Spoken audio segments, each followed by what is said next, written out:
Day one of the three-day Mel Good basketball tournament tipped off in Yuba City Thursday. The annual Christmas Classic is hosted each year by the Yuba City Honkers. This year, the Falcons took the court for the first time in the history of the event. In Game 1, the Falcons battled the Encinial High School Jets of Alameda. Teamwork made the difference for the Falcons on the court as number 23, Stuart Bradley, lays one up and nets two for the Falcons. Just a minute left in the first, and the Falcons were leading by two. The fans saw a lot of action in the last minutes of the first as both teams hit the net for points. But the Falcons' Talons held a lead as the clock ran out of the first period with a score of 16-14 Falcons. In the second period, the Falcons took advantage of opportunities as Falcons number 21 grabs the ball and flies to the net for two.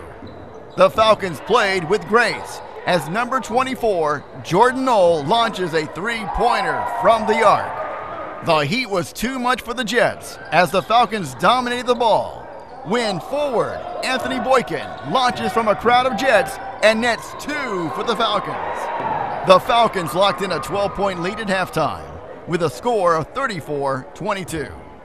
In the third, the Falcons made the first kill as number 50, Anthony Boykin, governs the paint like a massive monolith and fires one into the basket. Moments later, Boykin's back at the rim with two more points. But wait, there's more. Bam! It's Boykin's ball again. In the third, the Jets were in trouble as Manic Thierra fights, spins, and totally devastates the competition.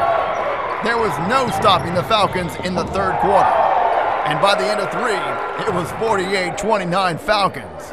In the fourth, the Jets were just out of gas as the Falcons continued to control the court. River Valley wraps up the game with a victory over the Jets, 63-41.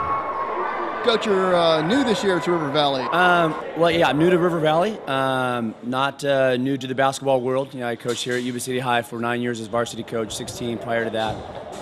But no, I'm enjoying the first year. You know, this is my, I think, 45th day on the job. The kids are doing a great job. They're working hard. We're still getting to know each other. But yeah, they're learning to play some hard-nosed defense. We're pretty much picking up man when we can, and then making adjustments once the game starts. So what's the secret to today's game? Why do you have this big victory here? I think the key was, you know, we were nervous coming out because it's the Mel Good tournament. The kids have always wanted to play in this tournament, so it's exciting for them. But other than that, after the first quarter, we realized, you know, we need to work inside out. We were taking too many perimeter shots in the first quarter. We realized that number 2 was going to be their main scorer. We put Knoll on him and denied him, along with Monic. So that made the difference. And then once we pounded it down low, we went to Anthony Boykin. That helped as well. I think Anthony had 14. And most of it was in that second quarter when we walked away. The third game of the night was a match between the Yuba City Honkers and the West Campus Cardinals of Sacramento. After a little pre-game bonding, the Honkers were ready to play some basketball. The Cardinals found the net first as the game started, but Honkers number 22, Nathan Gillamine, flies to the basket for 2 points. Just seconds later, it's instant replay as Nathan does it again. Let's watch this one in slow motion. Look at that air. Well, you know Honkers can fly. Not only fly, but shoot from the arc. When Gupri Singh launches one and hits nothing but net for 3 points. West Campus returns their own three-pointer. The action was intense as Matt Hayes gracefully lands a three-pointer in the net. Seconds later, Matt does it again. We are still in the first, and Honker player number 23, Nick Brown, schools a Cardinal player on how to do a layup. At the end of one, the Honkers lead by 14. West Campus came out fighting in the second with some nice basket action early on in the quarter. But the Honkers were not ready for Sacramento to take control of the game as number 40, Tim Enright, hits the basket for 2. The Honkers had the Cardinals on the run as number 11, James Van Dusen, with a little help from Tim Enright, helped wrap up the half with a 40-28 lead. Into the second half, and the Honkers were still in charge of the court. By this time, the Cardinals knew they were in Honker country. The action was at full speed. when Honker number 5 hits from the arc for 3 points. By the end of 3, it was the Honkers leading by 20.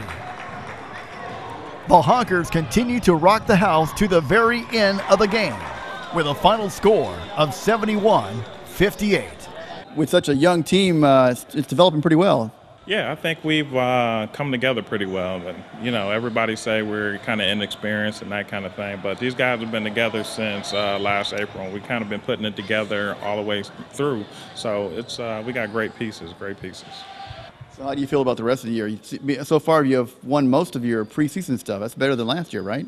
Oh, yes. We're still taking on the same caliber of competition, but now we're winning some of those close games and pulling it out. So now the guys are seeing it that this is what it's going to take to get that deep run, to push it, to get to the playoffs. 8 teams will compete over a 3-day period for the coveted championship. Reporting from the Mel Good basketball tournament, I'm Ken Frazel for my SYTV Sports.